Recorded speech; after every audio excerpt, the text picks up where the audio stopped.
E aí, meus amigos, mais um dia, né? Mais um dia que nós agradecemos a oportunidade a Deus de estar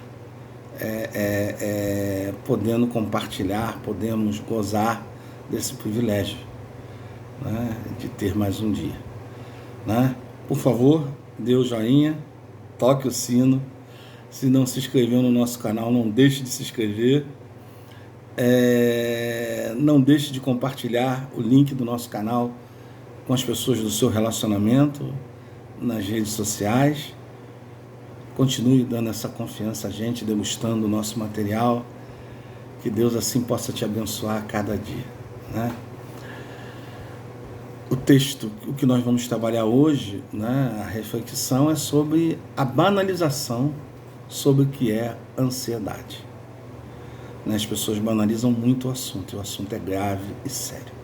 Há uma grande banalização quando se fala de ansiedade, que a boa parte das pessoas não vê ou não veem como uma situação que pode causar transtornos graves à sua vida e a de quem convive com ela. É surpreendente como Jesus já tinha a solução para isso no Evangelho de Mateus, de 25, 6, de 25 a 34. Não vamos ler ele todo, né, porque demandaria um tempo muito grande, mas vamos ler o primeiro versículo, né, o versículo 25. Capítulo 6, versículo 25. Não andeis ansioso quanto à vossa vida, pelo que haveis de comer, ou pelo que haveis de beber, ou quanto o vosso corpo, pelo que haveis de vestir. Que Deus assim abençoe a leitura da sua palavra. Não é a vida mais do que o mantimento, ou o corpo mais do que o versículo? Eu nem tinha terminado ainda o versículo e achei, né? Então que Deus continue abençoando a sua palavra, né?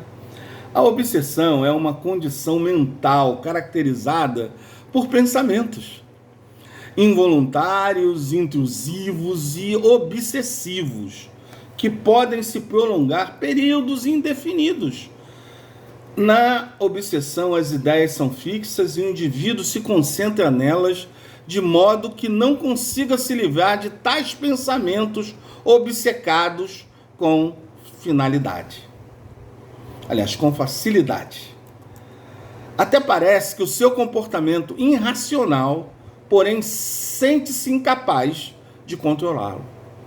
Obsessão podem ou não vir acompanhadas de compulsões e atitudes maníacas. Sim, ela pode vir acompanhada. Nem sempre vem, né? Em boa parte desse transtorno, eles nem sempre vêm acompanhada dessas atitudes maníacas.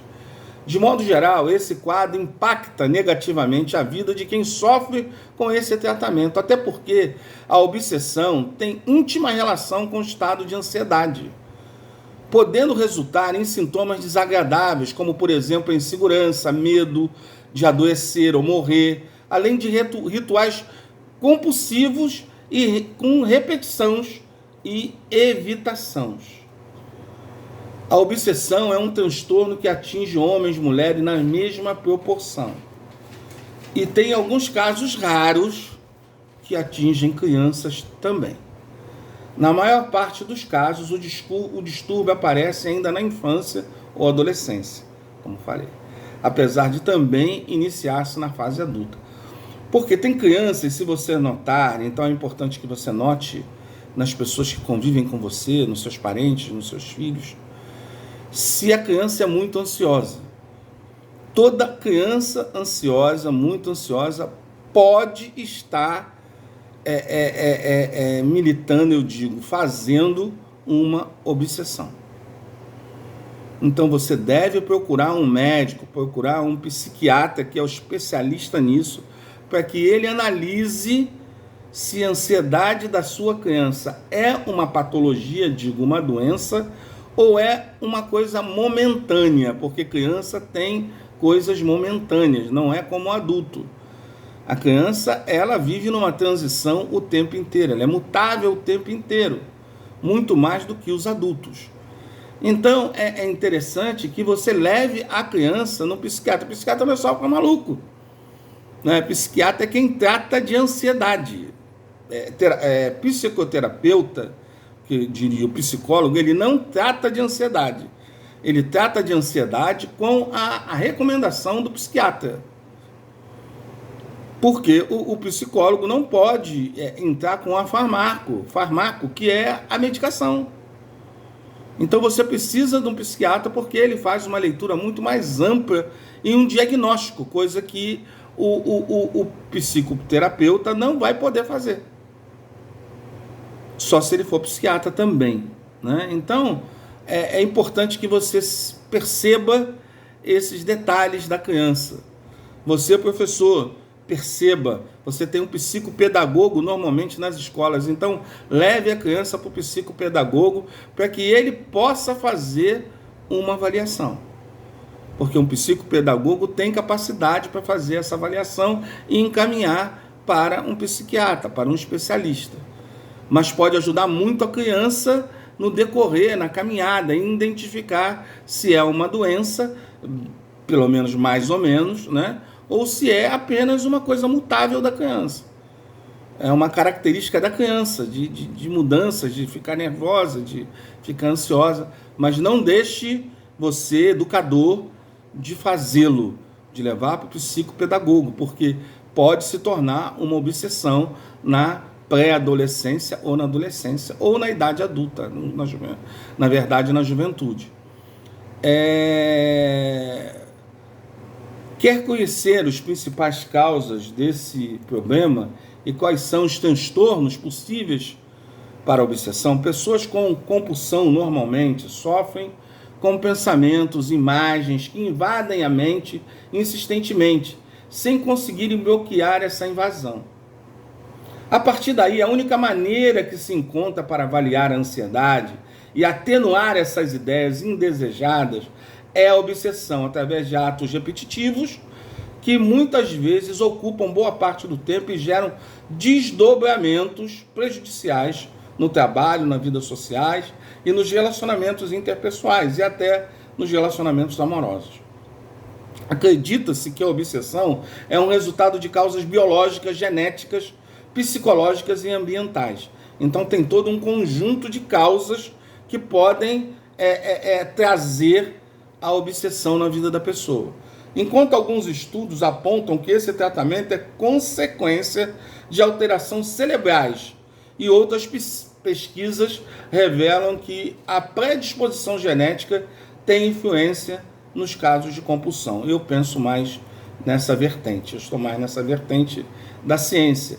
Comprovadamente, os fatores ambientais e psicológicos, como infecção, traumas, têm relação com essa condição, né? Então, é uma avaliação.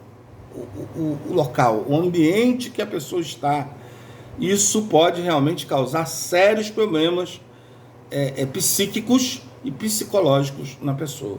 E pode trazer uma obsessão. Como também as infecções que a pessoa tem, isso pode gerar um distúrbio cerebral. Como os traumas dentro do relacionamento familiar, né, dentro da sua criação, também pode causar a obsessão. Até mesmo fatores como estilo de vida, situações estressantes, trabalho, né, relacionamento meio social que a pessoa vive, a falta de estrutura familiar, podem contribuir que uma pessoa se torne obsessiva. Então, a estrutura familiar, eu diria que é o grande problema e o que pode causar grandes danos na vida da pessoa. Vale acrescentar que os principais fatores de risco para o desenvolvimento de obsessão são os seguintes: histórico familiar, familiares com TOC ou outros transtornos de ansiedade. O TOC é um transtorno de ansiedade, né? Que muita gente tem. Além de acontecimentos traumáticos no passado, acidente, morte de alguém querido, abusos, né? Abusos sexuais, né? Abusos morais, isso pode trazer obsessão. O tratamento outra coisa que pode trazer uma obsessão é o estupro, né? Seja ele em qual idade, seja ele em que gênero, né? Sexual, né, isso pode trazer a obsessão na vida da pessoa. O tratamento para a compulsão tem duas vertentes: a farmacológica e a psicoterapeuta. Né? Essas duas são duas vertentes que são usadas. A farmacológica é a psiquiatria, quem pode prescrever medicação. A abordagem farmacológica, ela inclui medicamentos para o controle de ansiedade e a amenização dos sintomas compulsivos. A automedicação deve ser excluída, deve ser banida, evitada, pois somente o psiquiatra pode recomendar medicamentos mais adequados, a dosagem ideal e duração total do tratamento. Por favor, não tome remédio controlado sem prescrição médica. Você está ingerindo um veneno, porque todos esses remédios controlados de tarja preta, eles dão reação, eles dão surto, eles podem dar surto e podem causar problemas sérios na sua vida, problemas de saúde que você não tem e passa a ter através do uso contínuo de uma medicação dessa sem prescrição médica, sem o acompanhamento de um psiquiatra. Né? A psicoterapia, ela funciona de forma bastante eficaz, pois trabalha as questões associadas ao problema, que permite à psicoterapia a identificação de eventos traumáticos e situações que deram origem aos medos irracionais, atitudes compulsivas, necessidade de verificação constante, insegurança e etc. Em outras vantagens, a psicoterapia, ela contribui na libertação emocional de quem sofre com obsessão, além de ajudar a pessoa a lidar com lembranças do passado e fatos que lhe causaram ansiedade e temor. A ansiedade vem muito do que está lá no passado. Você fica preocupado com o passado e o que vai refletir no futuro. Você não está no presente, você não vive o presente. Você vive só o passado e fica projetando o futuro, os problemas que isso vai causar. Isso acaba entrando uma obsessão. O aliado à psicoterapia deve ser procurar ajuda espiritual. Esse é o grande aliado à psicoterapia e à psiquiatria. A ajuda espiritual é importantíssima. Você precisa se agarrar à fé em Jesus. Ele tem a solução definitiva para você vencer esse mal. Jesus é o único que tem como te dar conforto nos momentos mais difíceis dessa caminhada. Só Jesus. Você deve aliar todo esse tratamento, todo esse seu olhar, aliar tudo isso a Jesus, entregar na mão dele, porque ele sabe exatamente o que fazer. Entregue o controle da sua vida a Jesus. Tá, querido? Que Deus te abençoe. Espero que isso tenha enchido o teu coração. Eu espero que isso realmente complete o seu dia, que seu dia seja completo. Tá? Amanhã estamos aqui com uma outra reflexão para você. Tá? Um forte abraço para você e até amanhã, se Deus quiser.